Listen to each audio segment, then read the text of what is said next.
Здраво, јас сум Билана Стаменко, ученичка во основното училиште Свети Кирил и Методи во Кочани и сум тето одделение. Денес ќе ви раскажам дел од книгата Големата авантура во Њујорк. Автор на оваа книга Джеронимо Стилтон. Главни ликови во оваа книга се Теја Стилтон, надпреварувачите и публиката. Делот, односно настанот, кој мене најмногу ми се допадна е следниот.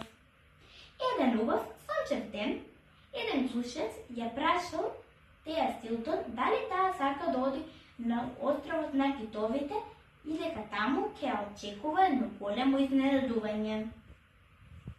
Таа го прашала Джеронимо дали може да оди.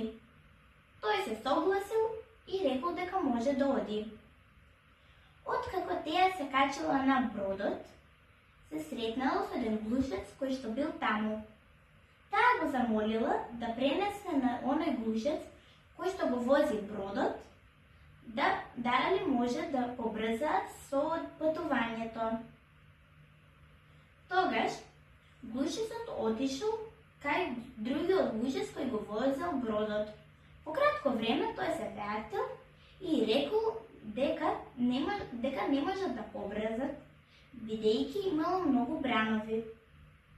Тогаш дошол еден мал бран и бродот почнал многу да се миша.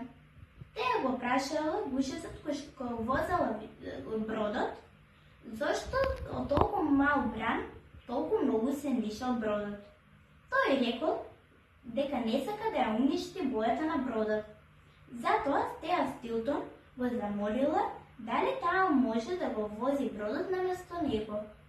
Тој најпрви не сакал да и дозволи, но потоа се согласил. За кратко време тие пристигнале. Теја Стилтон му рекла дека тој треба да се соочува со проблемите, а не да ги избегнува. Се збогувала со него и си заминале. Штом излегла од бродот, таа била многу разочарана, бидејќи го догледала еден водител. Таа очекувала дека тука ќе бидат нејзините пријателки. За да знаете, кое е било големото изненадување кое што е било ветено на Теја Стилтон? Зошто оваа книга го носи насловот Големата авантура во Њујорк? Што се случило понатаму? Одговорите на овие прашања ќе ги добиете само да го прочитате книгата Големата авантура во Њујорк. Ви благодарам на вниманието и довидување.